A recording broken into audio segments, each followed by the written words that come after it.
Hola, buenos días. Buenas tardes, buenas noches. This is Barb. And this is Estela. Welcome to Cafecito and Crime. Happy Thursday. Is it Thursday? Oh, yeah, it is Thursday. Happy Thursday, everyone. If you're listening to this on Thursday, if not, happy other day que estás escuchando este episodio. Okay. And, Bitch. Fucking bitch. Anyway, so today's episode is brought to you by the letter E. Me. Estela, what you got for us today? Okay, so for today's case, we're going to the nation's capital. The nation's capital. The nation's capital. Okay, well, go ahead and grab your cafecitos. And let's get started. So today we are going into the nation's capital, which is Washington, D.C. No te creas. Austin. No te creas. Okay, so Washington, D.C. Yes, and the random. Wow. Random? The random. Wow. Random. I don't know. She's having a moment right now. I don't know. But tell the listeners what happened to with your coffee. Okay, so we went to go buy coffee, right? And then it's like that new place that we've been going to. And I wanted a cold brew because it's fucking hot. And Nombre es knowing.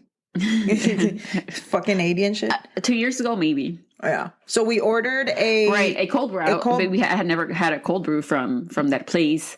I'm like, okay, give me 12 ounces. I'm good. Whatever, blah, blah, blah. Because, she thinks that she doesn't need a big ass coffee like I do. No, because then I get jittery. And then, so when they give her this cup, so we're in the drive-thru, right? Y yo estaba manejando. And so I paid or whatever. Y luego ya me da el vaso. And I think she saw my face because I looked at it and I was like, and I looked at Estela. It was one of those cups, literally. It looked like a baby sippy cup. Yeah. And then when we got back to Estela said she's going to post it on the Instagram.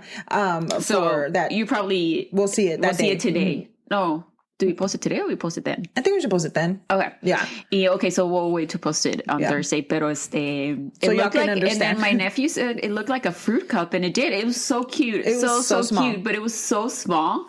And then Barbie's like, bitch, this is sort of a large one. I'm like, okay. Because ese me lo acabé right there. I took like 3 sips y se me acabó. Yeah. Pero es que I don't know. I have a problem que cuando tengo algo, I have to finish it immediately. Well, that one was so tiny. I couldn't do anything but finish it immediately. I know. That's what I'm saying. So, I mean, if it was that small. But my coffee is awesome. I got a brown sugar cinnamon latte with I thought almond it was milk. Toasted, no? Toasted brown sugar cinnamon latte with oat milk. And actually, it's really good. Yeah. So we're going to the nation's capital. Sorry for the little detour. Yeah, it was just a little problem because she's been today. What the fuck is wrong with my? Oh, I don't know. It's been a weird morning. It's been no, it hasn't. I think that it's been.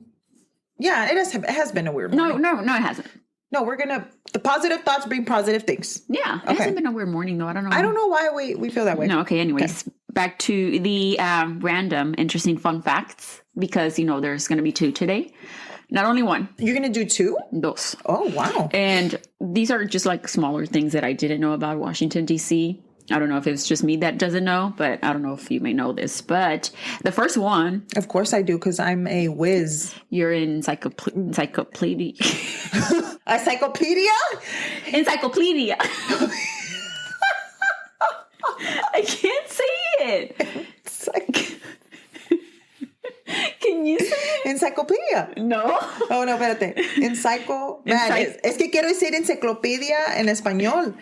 Ay, ¿cómo se dice, güey? Encyclopedia? Espérate. You said encyclopedia. You said it like that too, though. Encyclopedia. Espérate. How do you say this? Pronunciation, please. Pinch a random fun fact. We're going to get to it. Encyclopedia. No, you keep saying encyclopedia. No, encyclopedia. It's encyclopedia. Ándale, encyclopedia.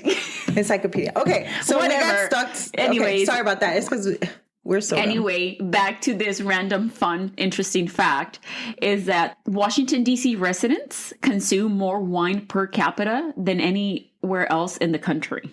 I could see that. Me too. Because isn't it really dark there? Like siempre está como frío and stuff. Not only that, but I feel like if you're in politics, you're always going to be stressed and you need to fucking drink wine and shit. You're right, because I'm pretty sure that's why. I mean, I'm pretty sure there's a lot of people that live there because they want to, but most of the time, I mean, they have a government job. Did you ever watch Scandal? Yeah. Mm-hmm. And esta Olivia Pope, she was always drinking red wine. And she was in Washington, D.C. She was awesome. That was such a good show. A good show, yeah. So, and then that's number one. And then the second fun fact or whatever, it's that Presidents Herbert Hoover and John Adams both kept alligators as pets in the White House. Why? I don't know. Like you needed, que se creían pinche Pablo Escobar o qué chingo? Like, do they pet them? Like, why do you need a pet alligator? I don't know. Isn't the Huber guy, isn't he? Hoover? You said Huber. No, you said Herbert. Herbert. Whatever. Anyway, so the guy, that president, isn't he the one that got stuck in the tub? Oh. Sorry about that, guys. That's my son. Anyway, so isn't he the one that got stuck in the sun? Why is he sounding like a horse? I'm not gonna ask. I don't really care. Isn't he the one that got stuck in the tub? I said got stuck in the sun. Okay, we're just gonna have a problem. You know today. what? Let's get started with the case. So those were the fun facts. Sorry, it's been what an intro. Yeah. So this case that we're going to talk about today, nobody was ever charged for it to this day. And I think I just saw that I think Peacock is going to come out with a documentary about it. A docuseries? A docuseries, yeah. It's always been widely covered because it did happen in Washington, D.C. It involves lawyers and all that other stuff, but it's crazy. And I think you already heard about it, if I'm not mistaken, or might have already seen a video about it, but it's really sad. So we're going to start with Robert Eric Wone. Was born on June 1st, 1974 in New York City, New York, to parents William and Amy Wone. The couple would have 2 children. Robert is the oldest and another son named Andrew. So all boys. Sí. No sisters. No sisters. William was a technology executive at Chase Manhattan Bank and Amy was a school librarian. Okay. But the libraries in fucking New York are so different than from our libraries. Like they're so like fancy and shit, right? The family of 4 lived in Brooklyn. And the Wone family had always lived in Brooklyn since the 1930s when Robert's great-grandparents migrated to New York from China. So they've always just been there. So cuando Robert was growing up, he was super smart, just super bright. And when he was a teenager, he attended Xavier High School. And then he just thrived and everything. He got involved in politics super early when he was a teenager. Cuando tenía 15 años, he volunteered for Senator Chuck Schumer, going and knocking on people's door to kind of campaign for his reelection. I was about to say, get them to vote and stuff. Yes. Yeah. And then a couple of summers later, if I'm not mistaken, he worked for the governor at the time, Mario Cuomo. So he just, living with his family. And what time of the year? I mean, what year was this in? It was probably in the 80s. In the 80s. Okay, got it. When he was growing up. He was growing up in the 80s. So he just seemed like he had a really well-rounded life. He was just, being smart and thriving and stuff. So after graduating high school, he attended William and Mary, which is known as an elite private college in Virginia. Okay. He attended William and Mary as a Monroe Scholar. Monroe Scholars are the most academically distinguished undergraduate at William and Mary. It is someone that demonstrates a concern for community, intellectual depth, curiosity, and devotion to learning for learn's sake. Wow. So they're he was smart. Super smart. Yeah. William and Mary is a top flight school. Yeah. Top flight. Mm-hmm. So he thrived at William and Mary. He was just he just had a lot of friends, networking. Cool. Girl. He was on it. Wait, let me tell you all the shit that he fucking did. Oh, cool. So he made a friend, he would make long life friends, Robert. And one of those friends was Tara Ragone. I think that's how you say her last name. And Robert and Tara met sophomore year when they both were aides for the president of the university. Damn. These are people that are they're big brain. Yeah. In the words of my son, you have a big brain. Tara later goes on to say about Robert, quote, he never looked for recognition. He was always a man behind the curtain making magic.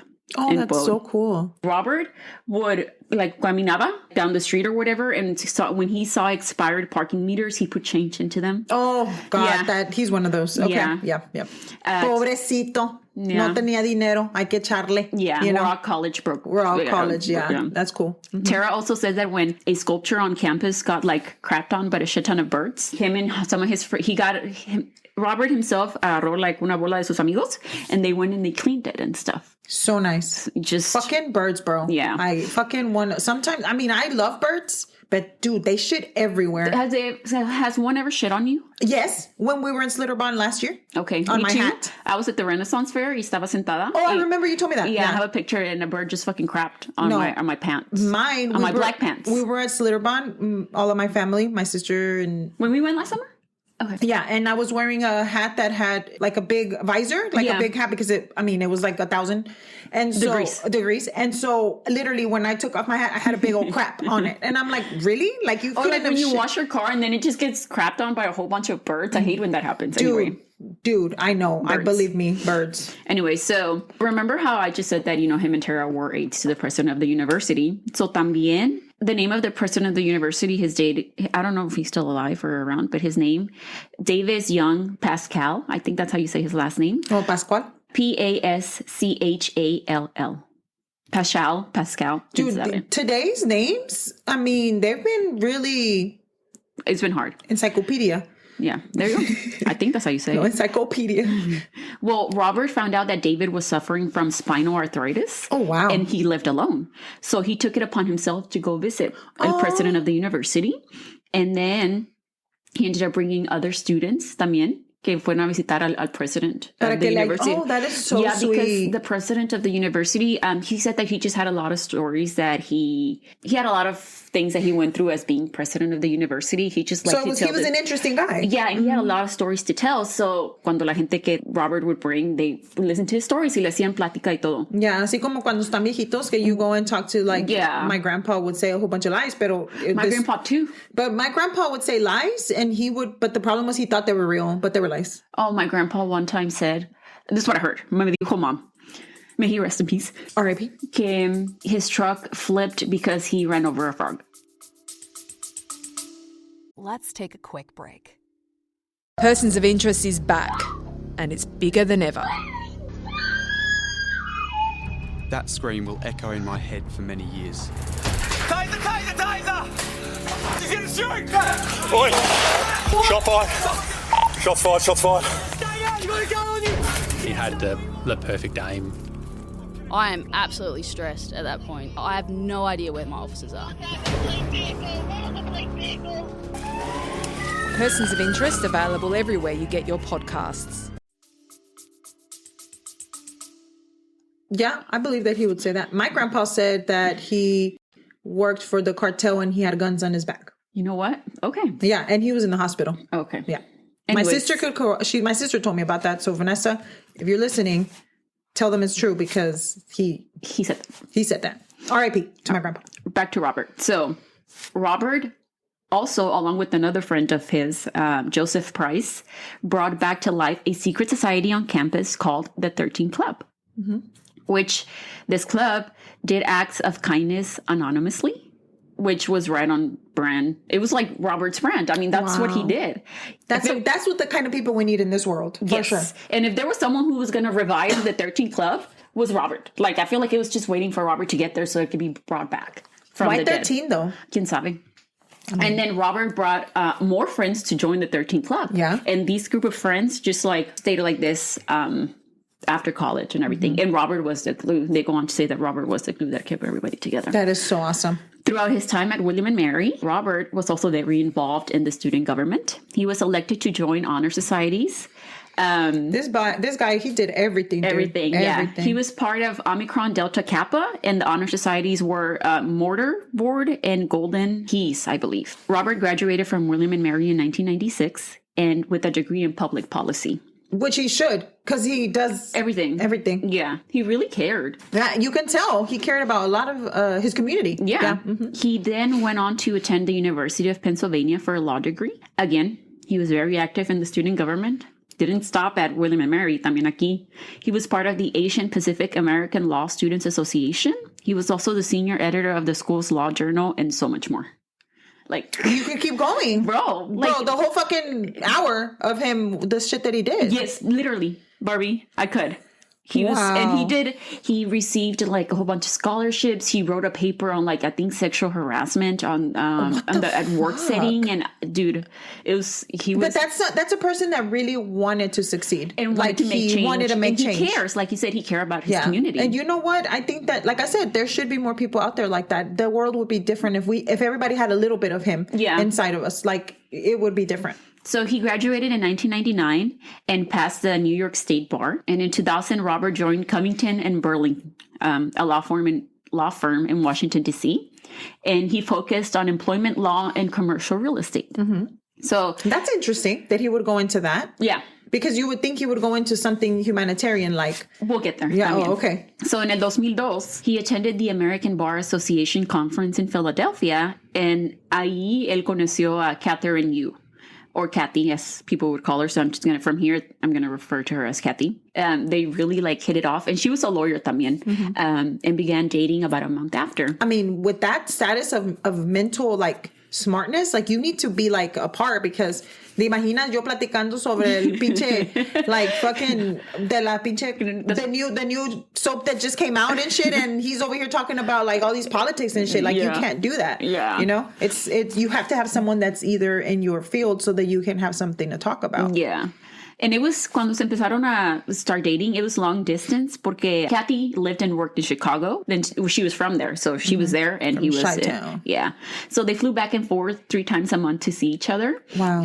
They were just so adorable. I can imagine. And just, he was crazy about her. She was crazy about him. Aww. Just so cute. That was so cute.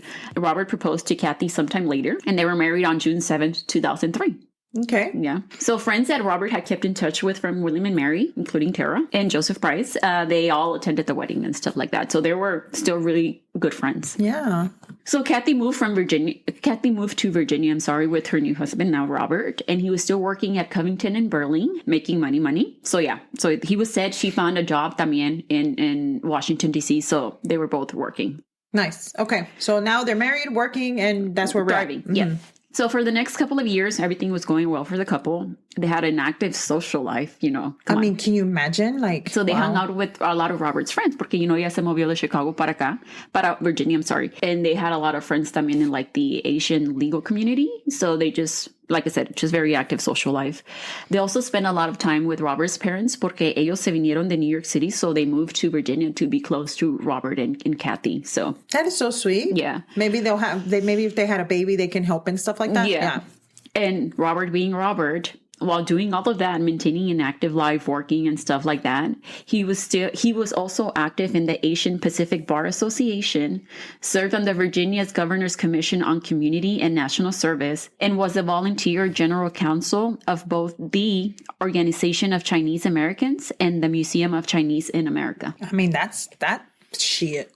Like, I don't think I've ever heard of a more accomplished person. I don't think I've ever met or heard of. And he's so young. Yeah, he's so young. Bro, do you have 60 hours in a day? Because how can you do all that stuff in 24? In 24. Yeah. Like, what the hell? That's crazy.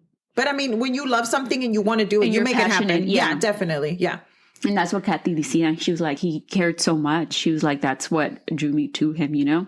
He was really compassionate and really passionate about the things that he loved. Like I just said, he cared a lot and was very active in the Asian American community. And that's why when a job became available in the early summer of 2006 for the general counsel at Radio Free Asia, he applied for it. Radio Free Asia was the branch of Asian affairs within Voice of America. And I'm sorry to interrupt you, but I'm very intrigued by the fact that even though he was so smart and he had a whole bunch of connections but he still stayed true to who he was and his community. Yes. And that's very important. That's saying a lot. That is saying a lot because a lot of the times we do have a lot of people that are in, like, let's say that are higher up than us, you know, like in government and stuff like that. And they don't want to say that they're roots, you know, and I like that. The fact that I mean, obviously I don't expect anything from him, but what I'm saying is, like, you know, the fact that he stayed true to who he was and his heritage, that's a big deal because, you know, there's people that that I know that all of a sudden, I don't speak Spanish. Yeah. Tienes pinche nopalote. En la frente. En la frente, but you know. Yeah, I agree. So, like I said, the Asian affairs within Voice of America, and Voice of America is known as the U.S. government's official broadcast outlet. So it's like the radio station in politics for America. For the whole America. For Americans, yeah. For America. Okay. So he and Kathy discussed it thoroughly because it would affect both of them, since that would mean that he would take a big pay cut moving from the law firm to working for Radio Free Asia. I mean, obviously, because it more of a volunteer work more than anything, right? But he okay, I'm gonna let you finish. I was gonna say, but did he feel like he needed to do that? But she was on board because it was something that he was really passionate about. So Robert went through many interviews and was hired. So on August 2nd, so this is the day that the case happens, I guess you could say. On August 2nd, 2006, Robert, who at the time was 32, so young, dude, fuck. And he did so much. You would think that he would be 80, you know, and it's he's 32. So by that point on August 2nd, he was a couple of weeks into his new job. And that morning began like any other. Robert and Kathy rode the metro from Oakland, Virginia, where they lived, to Washington, D.C., where they both worked. It was 30 to 40 minutes. So after work, Robert attended a seminar with a colleague. And after the seminar, he went back to the office to introduce himself to the night shift crew. Because since the branch that he worked for, they provided news to Asia, and their time difference just varied. So, I mean, there was always somebody working, you know? So he went to go introduce himself to the night crew. On the way there, he called Kathy y le dijo that since it was late, he was just going to stay over at Joseph Price, which is the friend that he knew from college. Sí, porque pues you're saying it's 40 minutes the bus, train, the train, the metro, whatever. And it was already late. It was late. There was no point of that. Yeah, because it was 9:30 by that point. So, yes, because he had to be at work the next morning anyway. So he was I'll just stay with Joseph or whatever. That's funny because I wouldn't let my husband stay anywhere. Yeah, but your husband doesn't have any friends. True, but I would be if you don't get your fucking ass over here, pinche tóxica and shit, right? Yes. What a bitch. I mean, and you know these people. I know. Que pendeja. I'm sorry. I'll never do that again. I take it back. No, I don't. Kathy was okay, cool. Kathy. I know, my friend. La Kathy? Kathy was okay, cool, whatever. So Robert told Kathy that he left her, and then they hung up. And those were the last words Kathy would ever hear from her husband. Oh, my God. I didn't know. Okay, I'm going to be pissed if he died because, if somebody that. He's dead. Oh, fuck. I'm going to be mad because if somebody. No, you're going to be mad. You're going to be big mad. Okay, keep going. Okay. So at 10:24, era tarde, Robert called Joseph, which is believed that it was to let him know that he was on his way to his house. And Robert arrives at Joseph's around 10:30. Now from 10:30 up to when a 911 call is placed at 11:49 from Joseph's home saying that Robert had been stabbed, no one knows what happened. So from 10:30... Wait a minute. From 10:30 to 11:49, nobody knows what happened except the people in that house. Where he did arrive to the house? Yes. Okay. So let's learn a little bit about the people in this house, besides Robert. Yeah, right? because ya me estoy acomodando because I'm already getting mad. I'm already getting mad because he seems like he was a person that needed to be in this world. Yeah. So Joseph Price, he wasn't priced. Joseph Price lived at 1509 Swan Street, Northwest in Washington, D.C., with his longtime partner, Victor Zaborsky. So in the neighborhood that they lived in, it was very eclectic. If I'm not mistaken, it was I think Montrose area. Oh, they were part of the LGBTQ community. Plus community. Like this guy that I watch on YouTube, he's gay también, and he calls it, the BLT. The BLT. It's kind of long. Yeah. I would think they would shorten it up, but it's LGBTQ plus community. Yeah. Like I said, Joseph himself was very successful lawyer también. He was very successful. And he had recently made partner at his law firm, Aaron Fox, which is a high-powered national law firm. Dude, every time I hear when they say I made partner, it reminds me of Will and Grace. Yeah, me too. Because he's always trying to make partner, but he like Robert was also involved in his own community, like we just said, LGBTQ plus community, and had been since his early days, since he was very young. So his partner, Victor Zaborsky, was in marketing in the dairy industry. And actually a kind of fun fact about that is that he was actually part of the team that came up with the Gut Milk campaign. Got milk. Yeah. I mean, who doesn't fucking know the Got Milk campaign? Hey, I have a question. Were either one of them, and I'm not trying to be racist, I just want to know, were they Chinese? No. No, they were both white. Zaborsky, I think that's like Russian, right? But yeah, white men. They're white men. Okay. I just didn't know if maybe they were part of like their family, Asian, like American. Asian community. Okay. Sorry about that. And so Joseph and Victor were very successful and were a very high status in their community. They hosted fundraisers in support of the LGBTQ plus community and parties. They were a gay power couple, honestly. Successful. As you fucking should. They lived in a 1.2 million townhome. That's what I'm talking about. It was very swanky, very nice. Swanky. Yeah. Wow. Swanky. Now, Dylan Ward also lived with Joseph and Victor at 1509 Swan Street Northwest, and all three of them were in a polyamorous relationship together. Okay. For about 4 years up to that point. And Dylan was studying to be a chef. Okay, because if you can make it work, girl, because I can barely deal with one and they partner. said that they were a family. That's what they called it. That is awesome. I'm happy for them because I want to choke my husband all the time. So all three of them were friends with Robert and Kathy. Obviously se conocían because Joseph and Robert se conocieron when they were both at William and Mary. But Joseph and Victor hosted Robert's 30th birthday party. And when Kathy, I think she had like a surgery, so they would go see her. They'd have dinner they were together. involved with them. They were friends. Yeah, they were all friends. Yeah, you know? Okay. They went to his wedding, like Kathy and Robert's wedding. I imagine their wedding must have been so beautiful. So that's why they knew each other. So that's why Kathy, cuando Robert called her y le dijo que se iba a quedar en la casa de Joseph, she's like, okay, cool, whatever. Now let's get back to the night of August. So those are the people that lived in that house. Let's get back to the night of August 2nd. So Victor Zaborsky calls 911, and I'm gonna play part of that call right now, which I got. The whole call is actually 7 minutes long, but the part that I'm gonna play, I got it off of a podcast that I listened. It was really good. It really helped me on this case. It's called The Murder of Robert Wone. I got it from Audible. So the call there is kind of condensed a little bit. And in the call, the 911 operator mistakes Victor for a woman. So he keeps on calling her ma'am. The 911 operator keeps on calling Victor ma'am, but let me play that. But it's Victor. But it's Victor. It's a man. So he's the one that called 911 first? Yeah. Okay. Yes. Okay. 911 operator 6752. Do you need police, fire, or ambulance? What's wrong, ma'am? We had someone that was in our house, evidently, and they stabbed somebody. Okay, somebody's inside the house now? I don't know. We heard. Are they bleeding? You see someone bleeding? Someone is bleeding in our house. Okay, where's they bleeding from? In the stomach. Be cautious. Calm down for me. I'm gonna send some help, okay? Female or male? It's a male. It's a friend of ours who's spending the night with us. Okay, and who was the person that stabbed him? Do you know? Is he cautious? We need to do it. Ma'am, listen to me. He's not conscious. He's not conscious at all? No. We need someone right now. Is he breathing? Listen to me. Calm down. I'm gonna help you, okay? Is he breathing? I'm upstairs and he's downstairs. I don't know. Okay, who's downstairs with you? My partner is downstairs with me right now. He told me to go upstairs and call the police immediately. I suspect the security. Okay, who's the person? Okay, I'm sending the paramedics and the police. Okay, who's the person that stabbed him? I don't know. We think it's somebody with an intruder in the house. We heard the chant at the door. The person that stabbed him, is he still at home? I don't know. We got help him wrong, okay?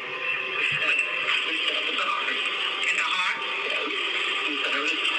Okay, is he breathing? Breathing, but he helped me. Okay, we have help and roll, ma'am, okay? Just go down there and try to tell your husband or your other half to just try to keep him calm and talk to him, okay? And at the same time, get the dry cloth and just hold it right there in the area. My partner's holding it. Okay, okay, and once it gets saturated with blood, tell him get another one. Go get another towel so you can apply it on top of that one once it gets filled up with blood. We need you to apply pressure on that area. You're applying pressure. Okay, just hold it in until the paramedics get there. They should be pulling up any moment if they're already around to your location. You don't know who did this. We have no idea who did this. Is the door open so they can get in? We don't know how they got in. Okay, well, I'm asking you now, is the door open so the paramedics can get in once they get here? The person had one of our knives. The person that stabbed him ran out the door with a knife? I think so.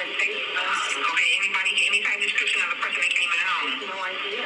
We have no description. We heard the chime, and we heard the scream from our family. Okay. And so we came running downstairs. We ran in. So you both was upstairs and your friend was downstairs? Yes. You heard the door open?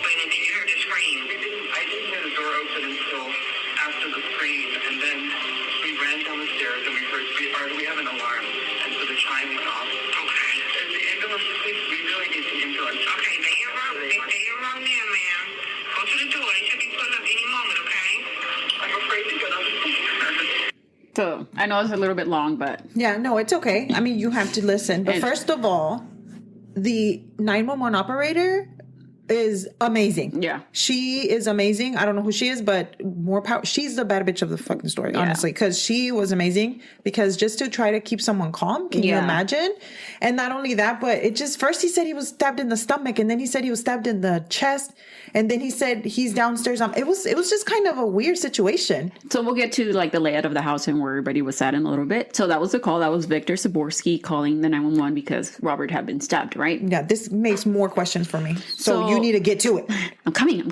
I mean, I'm going. The paramedics arrive at 11:54 exactly when, you heard Victor ask. Why did he want to know what time it was? Quien sabe. So Victor, like you heard, met him at the door and they asked him what happened and he was just crying and kept pointing upstairs to the second floor. So the paramedics make their way to the second floor, and as they were going up the stairs, Dylan, the third member of the family, passes them and doesn't say anything. Nomás les pasa.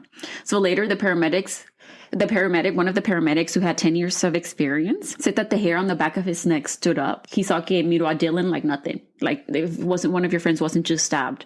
Yeah, because right here. Yeah. They're supposedly close. Yeah. Mm-hmm. He también later goes on to say that he felt really uncomfortable. Like not just him, but all the paramedics at the scene, I think it was 3 of them, if I'm not mistaken, that they all felt really uncomfortable in Joseph's presence.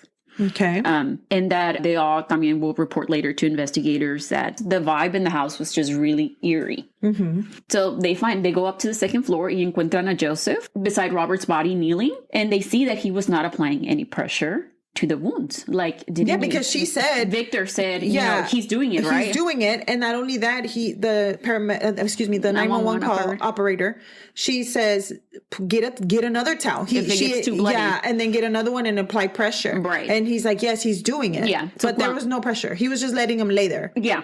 Cuando entraron los but paramedics, he was kneeling next to him. Yeah. Okay. Because he did ask him, is he breathing? Right. So they asked him what happened, and the only thing que dice él es que he's like, I heard a scream. So they pulled, there in a pull-out couch bed is Robert. He was wearing a gray William and Mary t-shirt and some gym shorts. And he even still had his night guard because he would grind his teeth at night. So he had put it on. He still had it in his mouth. His shirt had 3 slits. And so it was 3 stab wounds, 2 in the stomach area and 1 in the chest, which actually it is hard. That's probably the one that killed him. He had no pulse. So they performed an EKG and the results came back as a flat line. So he was transferred over to the hospital. And Joseph is the one that called Kathy and tells her that Robert had been stabbed and was getting transferred was being taken to the hospital. And then Kathy called Robert's parents and they all rushed to the hospital. So hold on, let me get this straight. So you said who was on the couch?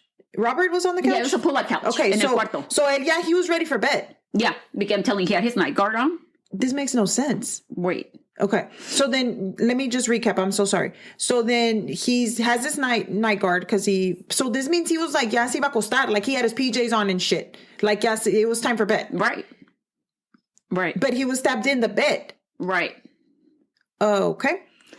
So Kathy, ¿qué onda? Kathy called Robert's parents and they rushed all to the hospital. But when they arrived, they were told that Robert had been pronounced dead at 12:24 a.m. Wow. August 3rd. Wow. That is so, like, literally R.I.P. He was buried on August 8th. I mean, that's just how quick, like not even a week later, almost. Well, that's how it is. Usually. Yeah, but it's sad. Like sometimes I think I'm like, I make dinner plans for like. You do say that all the time. 2 weeks, I have plans in 2 weeks, but bitch, you don't know where you could be 6 feet under, and we're talking about this is happening to someone that's successful, that is involved in his community. That this is not. This is not Joe Schmo. Bad shit happens to me. Not only time. That's what I'm saying. Not only what I'm trying to explain is that it could happen to anyone. Yeah. So after Robert had been taken to the hospital, detectives arrived on the scene. Did they do an autopsy on him? Well, yeah, wait, but still the night. Yeah, still the night that. Because you said they already buried him. Yeah, so I was like, okay. Yeah, I'm just saying that he was buried on August 8th. That all. So after Robert had been transferred to the hospital, detectives arrived at the scene that same night, or madrugada by that point, and they found it strange, the scene, right? From what Victor, I don't know if you remember hearing, had stated in the 911 call someone had broken in, right? Yeah, because he said, I heard somebody screaming, they might still be outside. Yeah. So, I mean, in my mind, I'm thinking what I was imagining, I don't know if the listeners were as well. The 5 that we have were as well imagining this. I'm imagining that Robert was outside. I thought Robert was outside coming in, like he was just getting there. Oh, like that's when he got stabbed. Yeah, and that's when he got stabbed. Because that's why when you said he was in the bed and he had been stabbed and he had his night guard, I'm like, okay, wait a minute. How does that work out? You know, I'm not a detective, but we already, I think, discussed that why you couldn't be. Yeah, because I'm beat shit out of everybody. But what I'm saying is, I'm beat shit out of you. But what I'm saying is, that's what the phone call was saying. That's how I imagined it. Yeah. So I never imagined that he was in bed. Right. Wait, this is shock, bitch. You have no idea where this is heading. Oh, shit. Oh, my God. So cuando llegaron los investigators, they're like, okay, somebody broke in. The house is going to be all fucked up, right? Because, I mean, they lived in a nice home. Yeah, you're thinking an intruder, honestly, because he was like, he might still be out there. Right. So, like I said, they thought that the home was going to be ransacked. But no. There was nothing out of place. No sign of forced entry. And I just wanted to say something because you were telling me that I was a toxica earlier because I said... you called yourself toxica. I agreed. You agreed that I was a toxica earlier, and I just wanted to know that that's why you can't be staying over at people's houses. Okay. Amen. I made my point, bitch. That's why you better get your ass home. Yeah. So in el cuarto, I'm going to call it Robert's room because that's the guest room that he was in, right? So in Robert's room, were they expected to see a lot of blood? Bitch, he was fucking stabbed, 3 times? I mean, not only that, but you stab, you pick it up. You stab, 3 times, right? Yeah. So there has to be at least a spatter somewhere, no? So, I mean, when you stab somebody, you bleed. Normally, right? Pues, yeah. I've never stabbed anybody myself besides with a needle, but that's just different. Because of your job. But I'm just saying, like... There was hardly any fucking blood. What about the bed? Like, I'm imagining a fucking blood, like, bath. Robert had been found lying on top of a perfectly made bed. What? With white sheets. No. There's no way. Like perfectly made como un hotel, que está todo así metida en shit. No, the nice ones, the nice beds with the fluffy shit. Paramedics later told detectives that Robert looked, quote, showered, redressed, and placed in the bed. There was only a smear of blood on Robert's abdomen. For the most part, the sheets were clean with only a couple of spots of blood. There was blood on a white towel que estaba tirada en el piso, which the 3 men say the towel was the one that Joseph used to apply pressure on Robert's wounds. Pero the towel had 3 blood stains on it, and I'm going to show you this picture. I was about to say, first of all, I'm mad. I already saw the picture.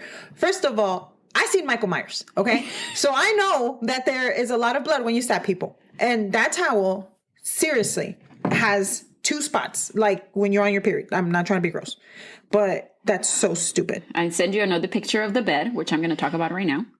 It's a bed. It's light gray, and it has white sheets, and there's literally 2 spots, like one, like positioned perfectly. So, okay, we found blood on the towel. Robert's abdomen had a little bit of blood on the bed. Yeah. Blood was also found on a knife that Joseph said that he found lying on Robert's stomach cuando entró al cuarto. That's what I imagined. I don't know why when I heard him like crying and shit, I imagined Victor. I imagined that the knife was still in his body. I don't know why. Yeah. So Joseph found the knife lying on Robert, not inside him, just on him. So somebody stabbed him and then ran and left the knife? And then Joseph grabbed the knife and put it on the nightstand. But the thing that the knife had blood, but there wasn't blood on the cutting edge of the knife. There was blood on the knife, like the arriba, where the handle is. Yeah. But the cutting edge, where you like the end of it. No, I know. They didn't have any blood. But it had blood on the handle? No, it was just on the actual blade. Like it was smeared? Yeah. Oh. Right now, Estella was making some hand gestures and it looked like she was grabbing a penis. The pillow where Robert's head was laying on only had 1 indentation. Yeah, I just saw it. Something else out of place is that his clothes were folded neatly at the end of the bed, like the clothes that he took coming home from work. Just there neatly, just chilling on the bed. So not only that, but I'm not trying to be... I'm sorry, I know you're still in, but the thing is like where the position of it seems like he was laying like like in an angle. Yeah. And he wasn't like straight, like if you would lay in bed. Yeah. That's what I'm saying. I'm just saying. But if that's what they're going to go with, that he got killed in bed. Yeah. So, okay. They're saying he was an intruder. Victor said he was an intruder. He stabbed Robert. There has to be a struggle, right? Like I feel like, well, I don't feel like it's human instinct to try to defend yourself. You just don't fucking lay there. Well, so I don't know, but some people are different. Yeah.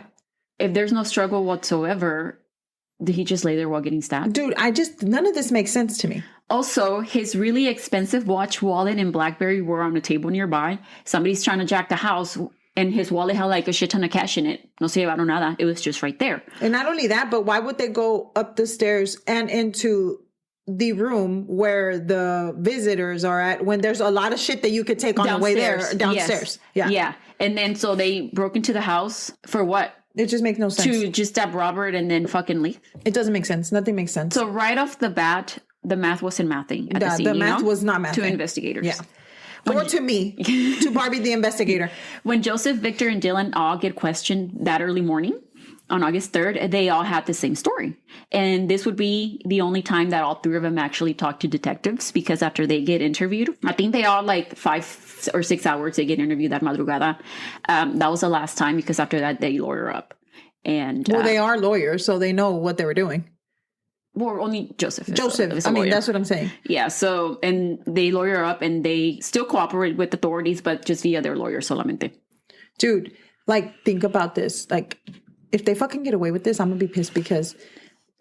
Okay, go ahead. So this is what they say happened after Robert arrived at 10:30. Okay, this is their story. Which, honestly, it's different. And I'm sorry, now I'm being talkative because my medicine's probably kicking in.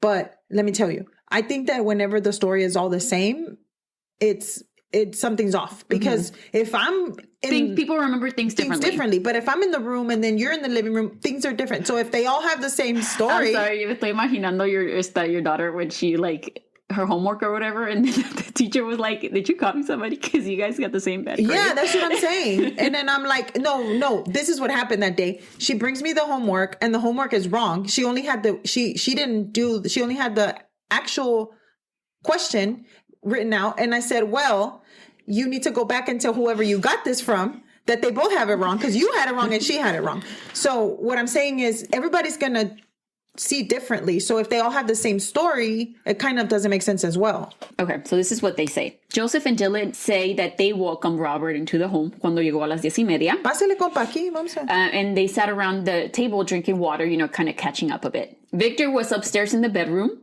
on the 3rd floor. That's where his bedroom was. And he was watching Project Runway. I never watched Project Runway, but I know back in the day with Heidi Klum, right? Like she was the original one. It's like the drag race before but drag race. But I think Project Runway was like the first. I think so. Yeah. So that's what Victor was doing on 3rd floor. Dylan and Joseph welcomed Robert on the 1st floor in the kitchen. After they finished talking a little bit, Joseph and Dylan led Robert to the guest bedroom on the 2nd floor. Dylan then went to his room, which was on the 2nd floor también. Said he took a sleeping pill, and as he was dozing off, he heard que Robert se estaba bañando. Oh, that's fast. That's a good sleeping pill. They have money, so I'm sure he has a good sleeping. Yeah, I'm about to say, because usually a sleeping pill takes time. Like, you have to take it earlier. And Joseph said that he went to his and Victor's bedroom on the 3rd floor, and it was like 11 by that point. Everybody kind of retired like around 11 to their respective rooms and stuff like that. About 45 minutes later, Joseph and Victor said they heard the security system chime from the back door. Yeah, because he kept saying the security system chiming at the door, yeah. They thought they have a 4th roommate. Her name is Sarah, who rented the basement part of the townhome. So they thought it was her. They didn't think anything of it right that moment. So they weren't alarmed or anything like that. Not long after, they say that they heard a low scream or like grunting noises and then another. And they went down to the 2nd floor to see what was happening. And that's when they discovered that Robert had been stabbed and that they didn't see or hear anybody running away from the room and that they did not hear the door chime again. So that's why he thought, Victor, that somebody was still in the house. Okay. They could have left the door open. That's when Joseph told Victor to go back upstairs to their bedroom and call 911. So he ran. Victor went to the 3rd floor, grabbed the phone, called 911. 911? While Victor called 911, Joseph said that he removed the knife from Robert's torso, because it was placed on his stomach. So he grabbed it and placed it. He wasn't stabbed. It wasn't like in his stomach, like stabbed. It was just laying on top of him. Sí, like puesto como encima. Yeah. Not inside his actual body. Okay, got it. So he grabbed the knife off Robert and placed it on the side table. And he said and tried to stop the bleeding. He said that that's why they might find his DNA on the knife, because he moved it. Now, this knife was confirmed to be a knife from the kitchen in their home, from a knife block. Dylan didn't join them until after Victor had called 911. That's when he came out of his room and he joined them in the room. Que estaba todo medio modorro because he had taken a sleeping pill. Según él. Now, they all said that someone must have climbed over the security fence. Yes, a security fence. That's what I'm saying. Like, they had a really sophisticated home security system. So this intruder got over the fence behind the home, came through the back door, grabbed the knife from the kitchen, went to the second floor, passed Dylan's room because Dylan's room was first, went down the hallway, found Robert's room, stabbed him, and then he disappeared. No. That's essentially what they're saying, right? Yeah, that's what I understand. Pero there's no way. First of all, I don't know. I'm not a criminal, so I don't know how that works. But why would they come in at 11 at night? Like, don't they come in a little bit later if you're trying to go when everybody's asleep or so? Oh, don't people steal like when everybody's at home at work? I'm sorry. Like, yeah, like, isn't that like the new thing? That's what I'm saying. Like, I'm just saying. Okay. Now, to detective, the story that all three men gave seemed rehearsed. Pero así quedaron, right? Mm-hmm. Yeah, they lawyered up and nobody. Yeah, nadie abrió la boca. As I said. Investigators were able to get search warrants really quick, I believe like the very next day. And the house was literally torn apart, bitch. The flooring was removed. And pieces of walls, chunks of staircase, the washing machine, like even sink traps. They went through everything. They sent it out for testing. The FBI got involved. They were trying to figure out what happened in this house. Oh, I thought my understanding, when you said that, I thought you meant that when they got there, it was trashed. But they trashed it. No, they trashed it. Yeah. Okay. Yeah, as they should. Shit. Cadaver dogs were also brought in and to see if they could detect any sort of blood, right? Because there was no fucking blood in this house and he had been stabbed. So besides Robert's bed, the doggies did alert to blood traces near a drain on the back patio of the home and in a dryer lint trap, which was also on the second floor. The dryer lint trap was on the second floor next to Dylan's room. Mm. Speaking of Dylan, real quick, his room was searched and they found like a lot of BDSM sex toys and stuff like that, which it ended up coming out that he and Joseph were in like a BDSM relationship. Ellos dos. They found whatever makes you happy. Yeah. I think they ended up finding ecstasy there. It's not, that doesn't mean that he actually did anything. No. Yeah. Mm-hmm. But one of the things that will come up later is that they did find a device commonly known as a milking machine, which is placed on a penis to force ejaculation. Now, I'm going to need you to remember this. Wait a minute. Force ejaculation? What? That sounds like it hurts. I don't know what they do in BDSM. I'm just saying. So, but just remember this for a little bit later. The milking machine. The milking machine. Okay. And now another thing found in Dylan's room was a cutlery set. Because he was studying to be a chef. No, but why the fuck do you have knives in your room? But it was missing one knife. Dylan did it. Robert's body was, of course, autopsied the same day that he was declared dead on August 3rd, and they found super major inconsistencies, which didn't match with what happened, what was told what happened at the house. He had other blunt force trauma. Tell me, come on. Pathologist Lois, I'm sorry, I'm going to butcher her name, Golinowski, I think, reported that the knife found at the scene, the one that Joseph dice que le quitó de encima, could not have been the knife that Robert was stabbed with because that knife found at the scene was too long. And Robert's stab wounds only went down to like 5 to 4 inches. So it didn't fit. Mm-mm. The stab wounds to Robert were made with the 4.5-inch blade. Okay. And his cuts were too clean. Like they were just like... Mm-hmm. They weren't jagged or anything like that. Now, remember, I said the cutlery set was found in Dylan's room was missing a knife. Mm-hmm. You want to guess the size of that blade? 4.5 inches. The investigators, I think it was like a European brand, that the cutlery set. So investigators even ordered a new set to compare it to Robert's wounds. And they were convinced that the missing knife was the actual murder weapon, not the one found, not the one that found in the room. Mm-hmm. But that knife would never be found. Wow. Now, also, they thought it was weird that the cuts were so clean. Yeah. Because if you're struggling wouldn't they be kind of jagged in different sizes? And they were all pretty much the same size. And different places. Because I'm going to try to run. So you're going to stab me in my neck and my back, whatever it is that I'm trying to run away from you. Also, when the knife was sent for testing, they found fibers on the knife that didn't match the fibers on Robert's shirt. Wow. They matched the fibers from the towel that was found on the floor. Okay. Remember the one that I said that they all said that was the one that they used to apply pressure? The one that has 2 period stains? 2 period blood stains? On your last day? On your last day? Like, shit. Yeah. It's like nothing. Now... And it was funny because it looks like they were placed. The blood on the towel was consistent with wiping something bloody. Uh-huh. I could see that. Now, several needle punctures were also found on the left side of Robert's neck. Needle punctures, yeah. Uh-huh. The center of his chest, 2 on the upper portion of his foot, and another one on the back of his left hand, I'm sorry. But some of those were explained away because paramedics, when they were trying to revive him, they kind of like poked him and stuff like that. But the ones that were really weird were the one on his foot. Yeah. But that's not something that they try. Yeah. And they asked the paramedics that, attended to Robert. They're like, no, we didn't stick him there, So, quién sabe. So they did. I mean, they're like, okay, what are these needle marks? So they ordered a toxicology, of course. But everything came back negative. Now, since Robert's body showed no defensive wounds, like I said, the theory was that he must have been paralyzed while being stabbed. Because his stab wounds were clean. And that also probably explains why there was not a lot of blood flow.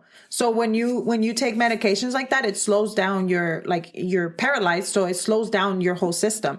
So maybe that's why there wasn't a lot of blood everywhere. Now, unfortunately, no test was requested for any paralytic drugs. Because that's not on the standard toxicology report drug test thing. Yeah, but if you can't find anything, I'm just... No, but there are some paralytic drugs that can be traced, but you have to know what to look for. Oh, that makes sense. And by the time that they, came back, Robert had already been buried, and they hadn't saved any of his blood because the test had already been ran, and they just...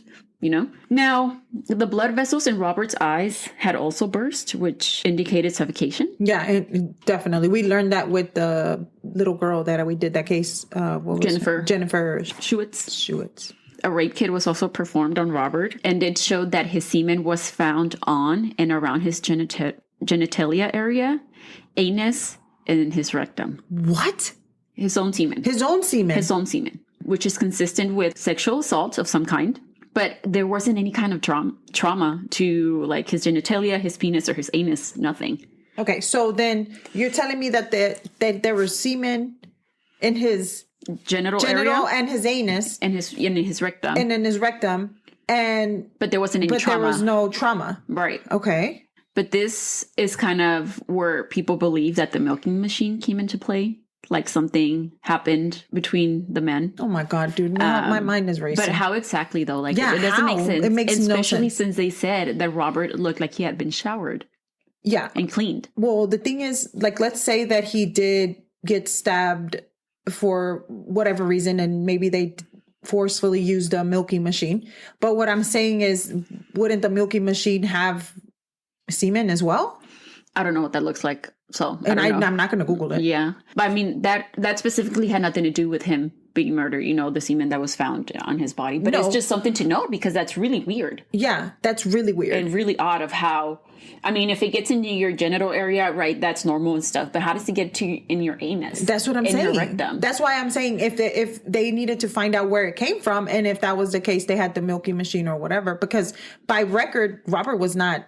part of the LGBTQ plus community. But what I'm saying is that of, maybe, whatever floats your boat. But that's weird. Now, investigators, like after the autopsy results come back, investigators believe that Joseph, Victor, and Dylan aren't telling the truth.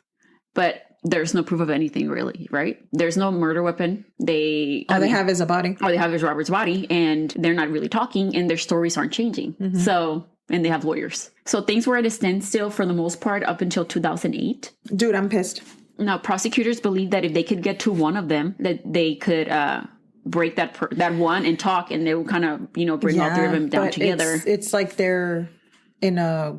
I don't know, but okay. I don't think it was going to happen, but okay. Now, It was a 13 or 14 page affidavit for Dylan Ward's arrest was released. And then that's when the whole public found out really the details of Robert's autopsy and details about the crime scene. He was arrested on on October 29, 2008, but he never changed his story. So he got arrested, same shit. He didn't talk, kept his same story that he always had since the very beginning. I mean, the only thing that they had is that the knife that was used. Not even. Well, they don't have the knife. They don't have the knife. Okay. Now, in November, prosecutors then went after Joseph and Victor and told them that if they didn't talk and tell them what really happened, that they'd also be arrested. They didn't talk. They stayed quiet. So they were also charged with evidence tampering and obstruction of justice.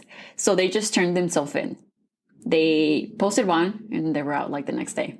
Now, Dylan was also arrested. I'm just saying because he's a lawyer, so he knows his way. Dylan was also released, but like a month later after his arrest, pending trial. And same, Joseph and Victor were free until pending trial. Now, 6 days after they were arrested, or they turned themselves in, on November 25th, Kathy filed a $20 million wrongful death lawsuit against the three men. As she should. Yeah. On June 10, 2010, they were found not guilty of the charges by Judge Lynn Lebowitz. Wow.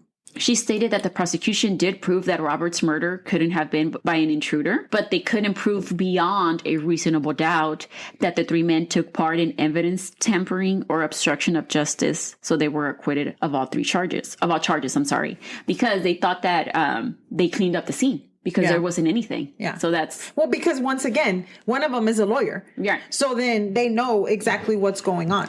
Kathy's wrongful death lawsuit settled out of court in 2011, and that amount was never disclosed. And she said, quote, "I am moving on. I want to spend the next 40 years of my life focusing on good. They can rot from the inside out from the secrets they chose to keep. That's their choice. I choose to move on." End quote. I think she knew something was happening. I think she knew something was not right with them. Oh, yeah. Everybody knew. Yeah. She knew it. And not only that, but maybe she knew even before it happened, like something was off. No, I think because not that it matters, but a lot of their friends, they had a lot of the same friends, Robert and Joseph. And a lot of their friends said that they really believed Joseph because they'd known him for so long. It was when the affidavit came out that everybody knew what really happened. Mm-hmm. Tara was like, and that's when you had to pick a side. And and it wasn't Joseph's. Yeah, for sure. Definitely. Yeah, because they had the same group of friends. Yeah. Okay. So, yeah, that's it? That's it. No. And that's it. Nobody knows what happened to Robert. What the fuck? Not even have they opened the case recently? I mean, a new documentary is coming out, a docuseries, but there's, like I said, a lot of information out in the case. It was just, think of everything. Where's the blood? Was he really paralyzed? Yeah. Why was there semen in his anus? Yeah, or... his own semen. Why did he was going to go to bed. He had his mouth guard on. Did they put the mouth guard in? Did they test the mouth guard to see if there was any prints and that kind of shit? But they probably cleaned that up. Like I said, once again, one of them was a lawyer. He probably knew. And I'm not trying to be a bitch or anything, but they probably knew people that knew people that knew people. So maybe that's what's going on. So did Robert. Well, yeah, but maybe. I don't know. I think somebody's definitely hiding something, and not only that, a lot of people, it's believed on the interweb that Dylan did something. Who knows if it was consensual or not? Quien sabe? Don't know, but it went wrong somehow, and then Joseph and Victor were covering for Dylan. Yeah, I can see that happening, but was Robert consensual? That's what that? If he was or wasn't, it doesn't mean that he needed to fucking die for it, right? That's what I'm saying. It makes no sense. Why did they kill him? Why is he? Allegedly. Allegedly. Well, why did they kill him? Why is he dead? Why is he dead? That's what I want to know. Tell me why. What happened? I need to know why this man was in your house, stabbed in the heart. So, because this was in the heart. He got stabbed in the heart. That's personal shit. Because if you... Why didn't he fight back? Why there's no, literally, there's no way. So the intruder, claro que no. I don't believe that shit. He was suffocated. He was suffocated, which it kind of, if you think about it, it kind of comes through BDSM-ish vibes. Okay, let's say he was having a relationship with Dylan. Let's just throw it out there. And this is just what we think. Yeah, this is what I think. Suposiciones. Sí. So let's say he did have relations with Dylan. Okay, vamos a decir. Pero in that case, then why did let's say the other two got jealous and they wanted to kill him. Or maybe they went too far and he died. Or I don't know. Something like they did something and something went too far. So they're like, we just need to cover it up. And because for them, they had a lot to lose también. Victor was a high-powered lawyer. Fucking Victor was very high up in the marketing. And Dylan was just, being a chef and shit. But my deal is... They were very high status in their own community. Like I said, they were a power couple. Well, that's what I'm saying. And so then did they... Let's say that he was... practicing BDSM, whatever it is. But then they cleaned him up. Why'd they shower him? Exactly. But they couldn't shower inside of his anus. No limpiaron bien. They didn't have enough time. They didn't have enough time. That's what I'm saying. Like, there's no way that they did something, and it's so crazy. Like, how do you just cover Joseph? You knew Robert for how long? And, But this was his partner. According to him, he was his family. I mean, let's be real. I mean... And it was bros before hoes. I just everybody that knew Robert, just kind of it was sad to see or read, but good because everybody just rallied around Kathy and Robert's family. Like the law firm that he left to work at Radio Free Asia, Covington, where he worked, those people were they lawyered her up real quick and no charge. And they just no, she's one of us. And so was Robert. So whatever we need to do. I don't know. This is crazy. I didn't expect. I know you said that at the beginning there was nothing, but I'm invested in poor Robert. I feel bad because it's let's say that you were doing, trying shit out. It's fine, but you don't have to die for it. In that way. Yeah. That's what I'm saying. You got stabbed but where's the blood? They probably washed it off. They probably did. So he must have been killed somewhere and they just placed on the bed. That's what I'm saying. Mm-hmm. I mean, and if they found blood in the drain. Yeah. So, I mean, they found blood in the drain. They found blood in the dryer. Lint. Where did that go? Where is that from? Que secaron. Yeah, you know what I'm saying? Yeah. What did they dry? I mean, they wash something? Yeah.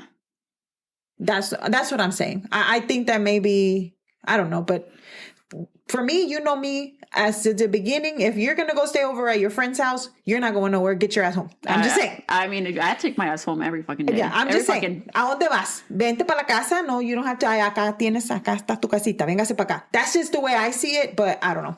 I don't know, guys. What do you think? Let us know. Sorry about all the blubbering and bodily noises. Pronunciation of shit. Sorry about that, but thank you so much for joining us. Thank you for listening. Thank you. And you can follow us on Instagram at Cafecito and Crime Pod, or you can send us an email to cafecitoandcrimepod@gmail.com. Muchas gracias. Thank you so much. Thank you for joining us, and I hope you have a wonderful Thursday. Or rest of any other day. Yeah. Bye. Bye.